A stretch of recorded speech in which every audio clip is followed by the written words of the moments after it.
Magandang hapon Pilipinas, narito ang update kay Bagyong Ophel. Kaninang 1:30 ng hapon ay naglandfall nga po itong si Bagyong Ophel dito po sa Bagao, Cagayan. So nakita po natin, nakuha po natin yan sa ating DAET radar na lumapat yung sentro ng mata po ni Super Typhoon Ophel kanina dito sa Bagao, Cagayan. At sa kasalukuyan, base sa ating latest analysis, nananalasa pa rin po ito sa malaking bahagi ng Northern Luzon. So nakita natin ang sentro niya as of our latest analysis sa vicinity ng Gonzaga, Cagayan. So halos andun pa rin po siya, mabagal pa rin po siya. At ang kanyang taglay na lakas na hangin umaabot sa 165 kilometers per hour near the center.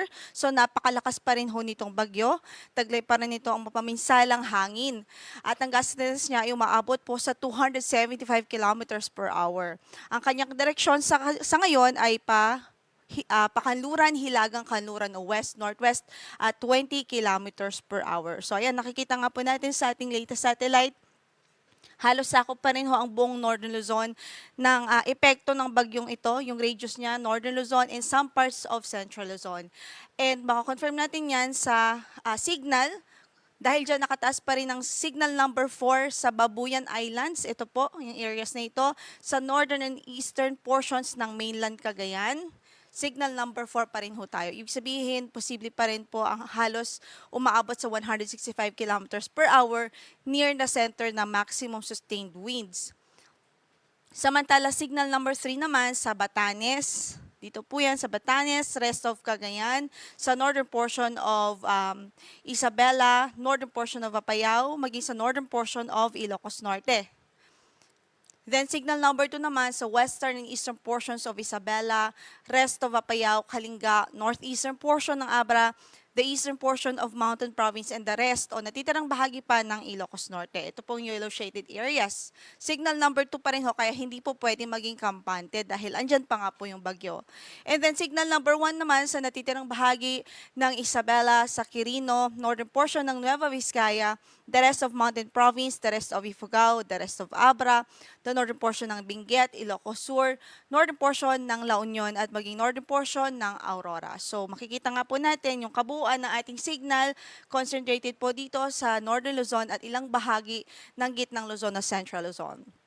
Balikan lamang ho natin yung track na ipinalabas ng Pag-asa as of 5 p.m. bulletin po natin. So, from this area, dahil naglandfall nga po ito sa northeastern portion ng Cagayan, particular po sa Bagao, Cagayan, ay tinahak po nito ang municipalities. Ngayon po ay nasa Gonzaga na po siya, Cagayan. And then, eventually po, lalabas po ito ng landmass panandalian at mananalasa o makakaapekto itong ulit dito po sa Babuyan Islands. Then, dito na po mag-submerge na dito sa waters po sa west part po sa western part na coastal areas po ng extreme northern Luzon. Tapos, magre-recurve ulit ng bahagya. Tapos ina-expect natin na dito na po siya sa ating area of responsibility tuluyang malulusaw. Pero by November 18 pa po yan, by Monday pa ho. So yan na nakikita natin projection. Ito yung naging track niya over the past few days, yung kanyang present location at ang kanyang forecast track.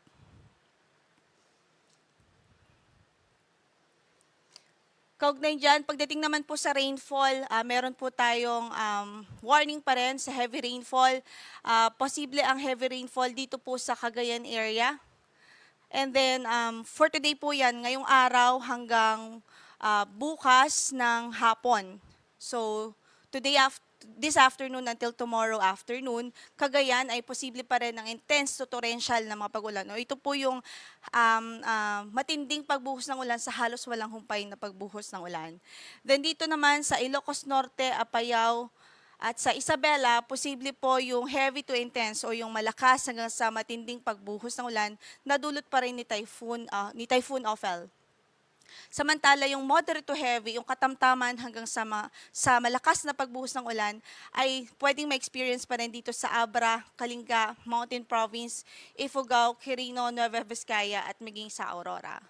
And then, bukas ng hapon hanggang sa Saturday ng hapon. So Friday afternoon until Saturday afternoon, posible pa rin makaranas o posibleng makaranas na ng heavy to intense ang napag-ulan ang Sorsogon, Northern Samar at Eastern Samar dahil naman po yan sa yung incoming na or yung paparating po na bagyo na nasa labas pa ngayon ng ating area of responsibility at posibleng pumasok mamayang gabi sa ating PAR. So dahil sa kanyang proximity o dahil sa kanyang location, by tomorrow afternoon hanggang Saturday afternoon, posible na makaranas ng mga heavy to intense na pagulan ang Northern Samar, Eastern Samar at maging ang probinsya ng Sorsogon. So advice po natin dyan na ang dobleng ingat and take precautionary measures, especially yung mga sa low-lying areas, mga bahain, dahil nakikita nga po natin medyo malakas ng mga pagulan ang mararanasan dito. And then, yung moderate to heavy o katamtaman hanggang sa malakas na pagulan, pwede rin pong maranasan pa sa Camarines Norte, Camarines Sur, Catanduanes, Albay, Leyte, Samar, maging sa Beliran, maging yung Babuyan Islands. So, ito po dito, yung mga pagulan ay epekto po ito ng paparating nga ho na bagyo na nakikita po natin na magiging si Bagyong Pepito once na nag-enter ito ng ating area of responsibility. And then ito po, yung moderate to heavy dito sa Babuyan Islands, maging sa Batanes, ay caused po yan nung si Bagyong Ophel na nasa extreme northern Luzon na by that time. And then sa third day forecast po natin, Saturday afternoon, so Sabado ng hapon yan hanggang Sunday ng hapon, ay posible rin ang intense to torrential o matindi hanggang sa halos walang humpay ng mga pagulan dito sa Quezon Province, Camarines Norte at maging sa Camarines Sur. Samantala, yung heavy to intense o malakas hanggang sa matinding mga pagulan ay nakikita natin pwedeng maranasan dito sa Catanduanes, Albay, Sorsogon, at maging sa Northern Samar, sa Marinduque, Batangas, Cavite, Laguna, Metro Manila, Rizal, Bataan, Pampanga, Bulacan, Zambales, Tarlac, Nueva Ecija at maging sa Aurora. And then yung moderate to heavy rains naman ay possible dito po sa Eastern Samar, Biliran, Leyte, Masbate, Romblon, Pangasinan, Nueva Vizcaya at maging dito sa Quirino Province. So kung makikita po natin halos ang affected ng mga pag-ulan dahil po sa paparating ho na bagyo ay halos parts po ng Central Luzon, malaking bahagi ng Central Luzon, ilang bahagi ng Northern Luzon, halos buong Southern Luzon at yung Eastern Visayas po. And then sa storm surge warning na ipinalabas po natin as of 2 p.m. kanina, nananatiling may banta po ng storm surge o daluyong dito sa mga lugar na ito. Partikular sa Cagayan, more than 3 meters pa rin na posibleng maranasang storm surge dahil sa presence o passage po nitong si Bagyong Ophel. And then 2.1 to 3 meters naman sa Aurora, sa Batanes, sa Cagayan, Ilocos Norte, maging sa Isabela, sa coastal areas po nila. And then 1 to 2 meters naman ang pwede pong maranasan o possible na storm surge dito po sa Ilocos Sur. So mag-ingat na lang ang ating advice dito as much as possible talaga. Hindi po pwedeng may mga residente sa coastal areas, especially sa ganitong sitwasyon na may bagyo, na may malakas na bagyo dahil mataas po yung chance na tumaas ng tubig o magkaroon ng storm surge dito sa coastal areas. Then nakataas pa rin ang ating gale warning. Sa Batanes, kasama na dyan ang Babuyan Islands, Cagayan, kasama na Babuyan Islands, Isabela, Aurora, Northern Coast of Ilocos Norte. So, hindi po pinagbabawal talaga yung mga paglayag dyan dahil napakaalon ng ating karagatan dyan dahil pa rin kay Bagyong Ophel. And then the rest of ating coastal waters, up to 3.5 meters ang pwedeng maranasan dito sa remaining seaboard ng Aurora, seaboard ng Northern Luzon, Northern and Eastern seaboard ng Polillo Islands, Western seaboard ng Ilocos Norte, habang up to 3 meters. So actually, mataas pa rin yung 3 meters po na wave height. So delikado pa rin ho ito. Sa Northern and Eastern seaboards of Catanduanes, seaboards of Camarines Norte, at Northern seaboard ng Camarines Sur. Okay, so detailed naman po dito sa tropical storm na si Manny. International name po niya yung Manny.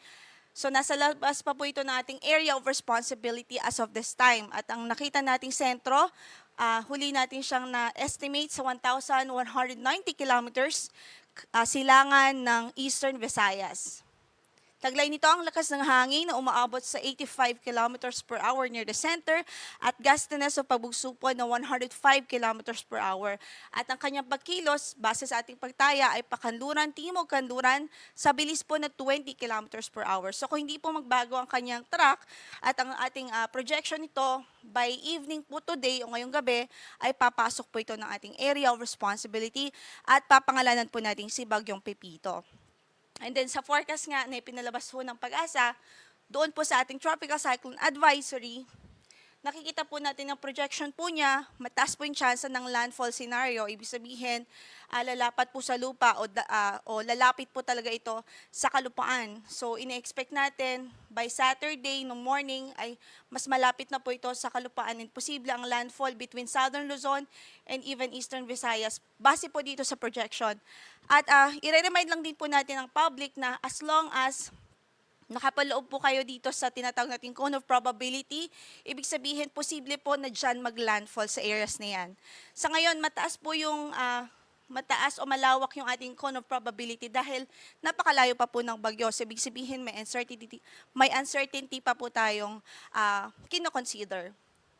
So, ayan, ang projection, possible nga po yung landfall scenario. So, ngayon, wala pa pong signal na nakataas sa namang bahagi ng ating landmass dahil wala pa po itong direktang epekto. But we're expecting na posible po by Friday evening, so bukas ng gabi, posibleng mag-start na po tayong mag-signal sa ilang bahagi ng bansa dahil nga po kay Pepito. So, ang ating advice, mag-monitor po sa mga updates na ipapalabas ng Pag-asa. Ang next bulletin po natin kay Ophel ay mamayang alas 8 ng gabi, samantalang ang next update natin kay Bagyong Manny o yung paparating na si Bagyong Pepito ay mamayang alas 11 ng gabi. Maraming salamat po, magandang hapon.